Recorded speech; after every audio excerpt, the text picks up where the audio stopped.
Draco, Soldier. She make it clap, clap, clap. She make it clap, clap, clap. She make it.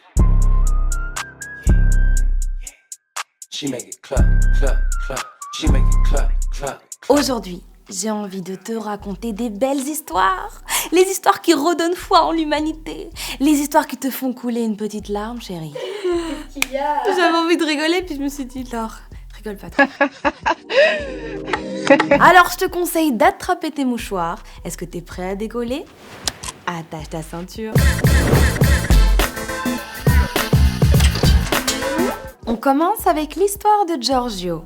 Giorgio habite à Londres et tous les jours que Dieu fait, son voisin qui habite juste à côté joue du piano. Mais genre, pas du piano comme, tu sais bien toi tu fais du piano. Piano haut level quoi. Ah moi je fais le malin moi. Un jour, Giorgio décide d'écrire un petit mot à son voisin en lui demandant de jouer Titanic et il lui glisse en dessous de sa porte. Le lendemain, devine quoi? En plein dans le mille, le voisin se met à jouer Titanic. Et là, c'est ma partie préférée parce que les deux voisins se mettent à jouer la partition, mais par piano interposé. Parce que oui, Giorgio a fait un petit peu de piano étant jeune. Pourquoi vous ne dites pas la vérité?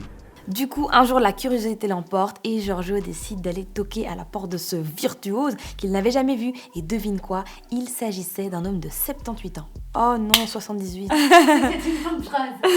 Il s'appelle Émile, il vient de Pologne et sa femme est malheureusement décédée il y a pas très longtemps du Covid.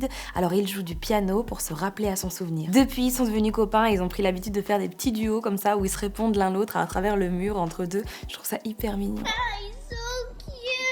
Neil Heritage a perdu ses deux jambes lors d'un attentat suicide en Irak. Mais cet accident ne l'a pas empêché de réaliser un exploit, celui d'escalader le Cervin, une montagne suisse située à 4478 mètres de hauteur. C'est pas magnifique, c'est vraiment tralala. Malgré deux premiers échecs, l'ancien soldat ne s'est pas laissé abattre. C'est donc lors de sa troisième tentative en 3 ans qu'il a réussi l'exploit. Il a même récolté au passage 6500 € pour son assos. Encore une belle histoire, comme j'aime bien. N'oubliez pas d'aimer, encore d'aimer autour de vous.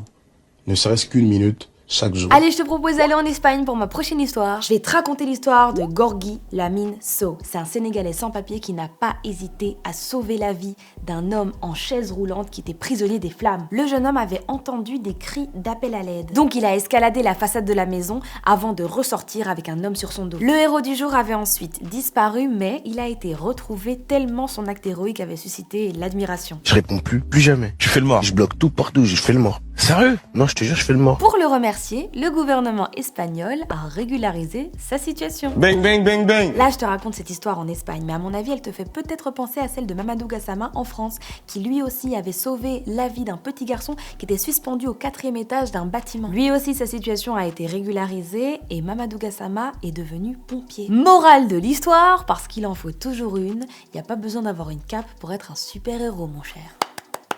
Olé, olé, olé, olé, les super-héros, les super-héros. Est-ce que toi aussi t'as une belle histoire à me raconter? Tu me l'as dit en commentaire et moi, je lirai tout ça en détail. Jusqu'à la prochaine escale. Et à demain, ou pas?